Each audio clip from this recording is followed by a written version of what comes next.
Love is, of course, the most important foundation in a strong relationship.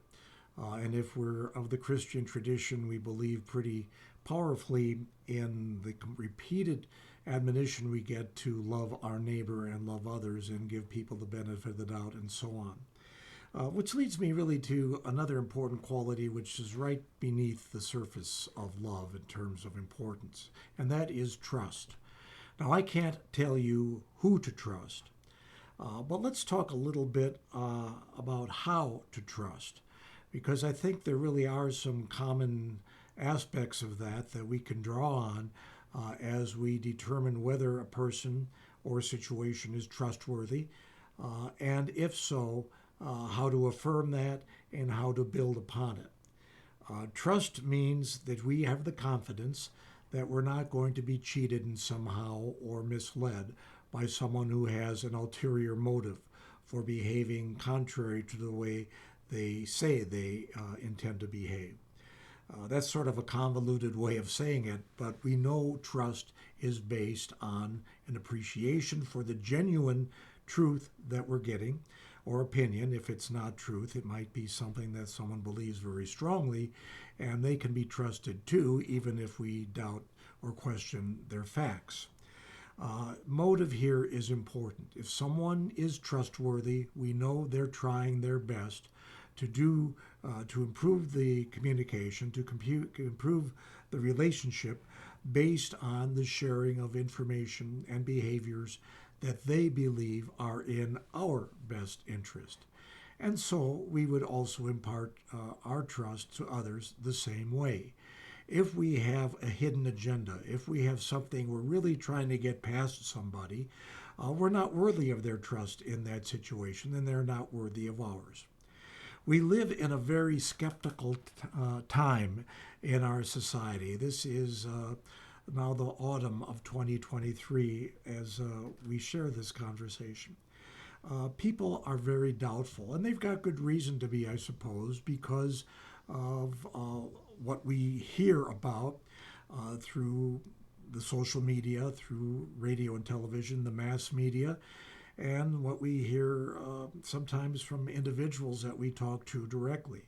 There's a lot to be said about earning trust because there is so much out there that we cannot trust, unfortunately. So, what can that do to us? In the worst sense of the word, it can make us so completely skeptical that we become actually cynical, that we become incapable of trust because we have always got doubts.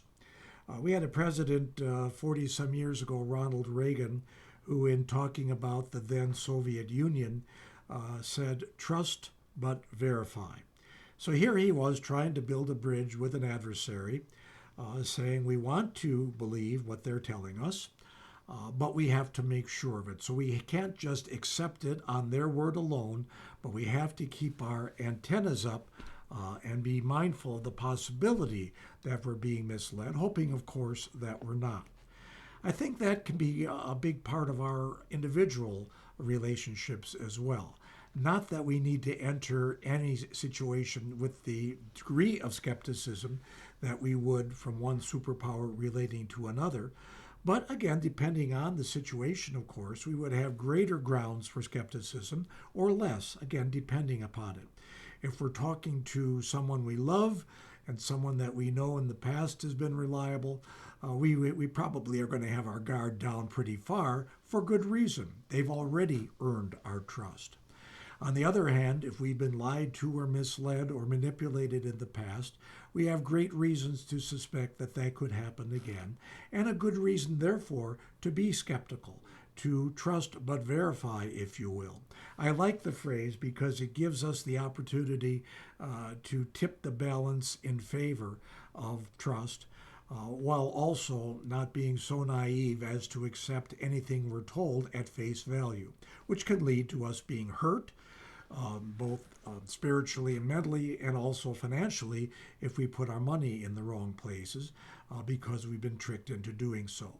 So there's good reason to be careful and not just to assume automatically that what we're hearing is the absolute truth or that person's best version of it. On the other hand, life is too short to go through a constant, perpetual, same thing, uh, mindset that no one can be trusted, that I must doubt everything. That takes a lot of energy, and it also saps our ability to draw close to others when we really want to and should seek to do that.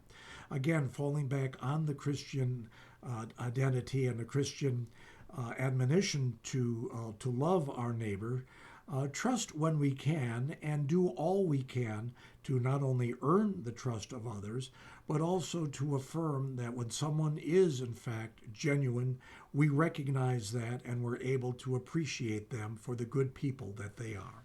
Thanks.